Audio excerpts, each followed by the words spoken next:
Hello అండి. Welcome to Saritha blogs. అందరూ ఎలా ఉన్నారండి? మేమైతే చాలా బాగున్నాము. మీరు కూడా బాగుండాలని మనస్ఫూర్తిగా కోరుకుంటూ ఇవాల్టి వ్లాగ్ అయితే స్టార్ట్ చేసేస్తున్నాను. ఇవాల్టి వ్లాగ్ అయితే సండే రోజు మార్నింగ్ టు ఆఫ్టర్నూన్ నా రొటీన్ వ్లాగ్ అండి. ఇప్పుడైతే 10 అలా అయితే అవుతుంది వ్లాగ్ స్టార్ట్ చేసినప్పటికైతే. ఫస్ట్ అయితే ఫ్రెష్ అయిపోయి పూజ అయితే చేశాను.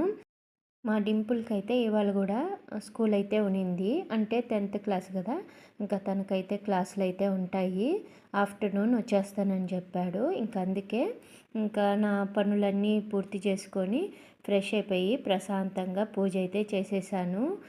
ఇంట్లో ఆదివారం అన్నమాటే కానీ పనులైతే అసలు తీరవు చెప్పాలంటే. స్కూల్ ఉంటేనే నేను కొంచెము వర్క్ అంతా పొద్దున్నే చేసేసి కొంచెము ఫ్రీ అవుతాను. పిల్లలు కానీ ఇంట్లో ఉన్నారంటే మటుకు నాకైతే ఫుల్ పనే. ఇవాళైతే బట్టలన్నీ కూడా వాషింగ్ మిషన్కి వేసి అవైతే ఆరబెట్టాను. సామాన్లు ఉంటే అవన్నీ తోమాను. అన్ని పనులు పూర్తయ్యాక ప్రశాంతంగా స్నానం చేసుకొని పూజ అయితే చేసుకున్నాను. రోజు అయితే మా వారే అయితే పొద్దున్నే డ్యూటీకి వెళ్ళేటప్పుడే పూజ అయితే చేసేస్తారు. 4:30కి అంతా అయితే మార్నింగ్. ఇవాళ లీవ్ కాబట్టి ఊరికైతే వెళ్ళారు. చాలా రోజులు అయిపోయింది ఇంటికి వెళ్ళి ఒకసారి చూసుకొని వస్తాను అని మా వారైతే వెళ్ళారు. నేనైతే పూజ అయిపోయాక ఇంకొకసారి అయితే మా చెట్ల దగ్గరికి అయితే వచ్చాను. బాగా రోజా చెట్లు మొగ్గలు అయితే వచ్చాయి.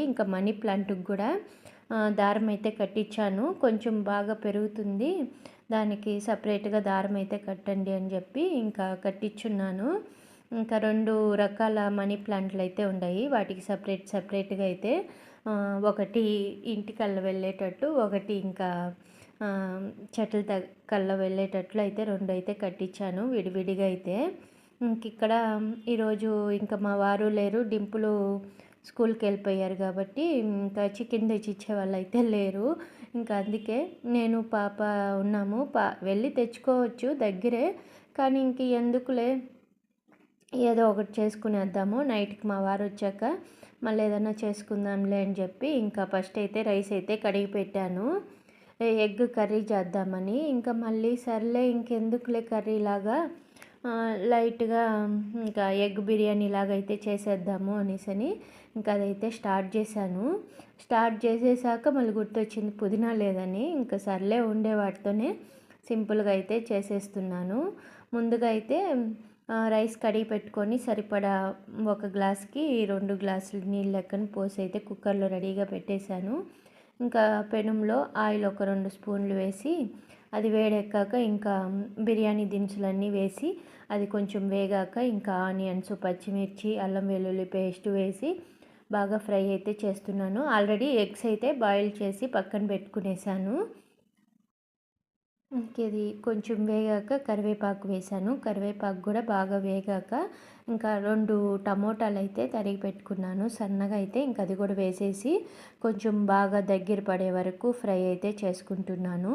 అది కొంచెం బాగా వేగాక కొంచెం పెరుగు అయితే వేసాను. అంటే 1/2 కప్పు పెరుగు అయితే వేసి అది కొంచెం దగ్గర పడ్డాక ధనియాల పొడి ఒక 2 స్పూన్లు, పసుపు 1 స్పూను, కారం ఒక 2 స్పూన్లు, నెక్స్ట్ గరం మసాలా 1 స్పూన్ అయితే వేసాను. ఇవన్నీ బాగా ఫ్రై అయితే చేస్తున్నాను. కొంచెం లెమన్ కూడా పిండుకుంటే బాగుంటుంది. నేను ఒక 1/2 లెమన్ అయితే పిండాను, చూపించడం అయితే మర్చిపోయాను. ఉడకబెట్టుకున్న ఎగ్స్ కూడా అయితే వేసేసి కొంచెంగా కొత్తిమీర ఇవన్నీ బాగా అయితే ఫ్రై చేస్తున్నాను.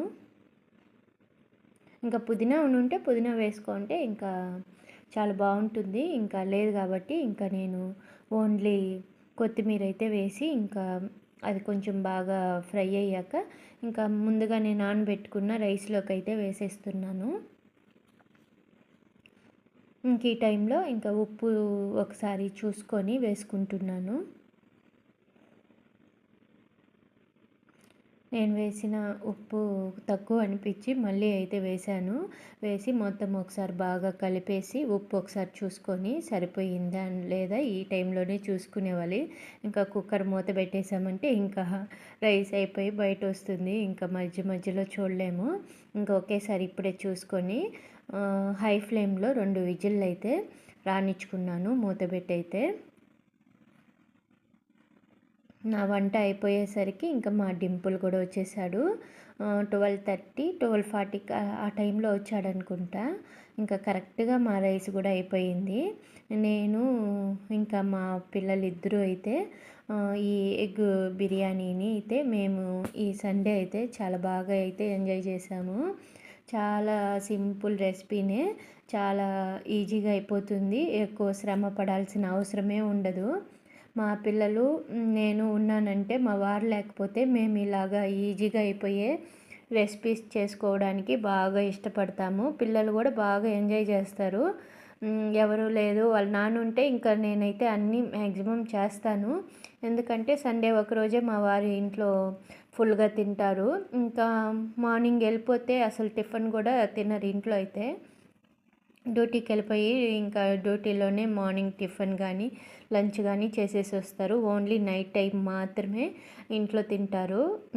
మిగిలిన రోజుల్లో అయితే సండే మాత్రమే అయితే ఫుల్గా అయితే ఇంట్లో ఉంటారు. ఇంకా తింటారు కూడా. ఇంకా అందుకని అన్నీ అయితే చేసి పెడతాను. ఇంకా లేరు కాబట్టి ఇంకా ఈవినింగ్ వస్తానన్నారని ఇంకా మాకు సింపుల్గా అయిపోయేటట్లయితే చేసుకున్నాము. చాలా బాగుండిందండి. అసలు ఇట్లా సింపుల్గా చేసుకున్న రెసిపీసే చాలా టేస్టీగా వస్తాయి, చాలా బాగుంటాయి కూడా. ఇంక ఈ సండే అయితే మేమైతే ఇలా ఎంజాయ్ చేసాము. మీకు ఈ వీడియో నచ్చుంటే లైక్ చేయండి. బాయ్.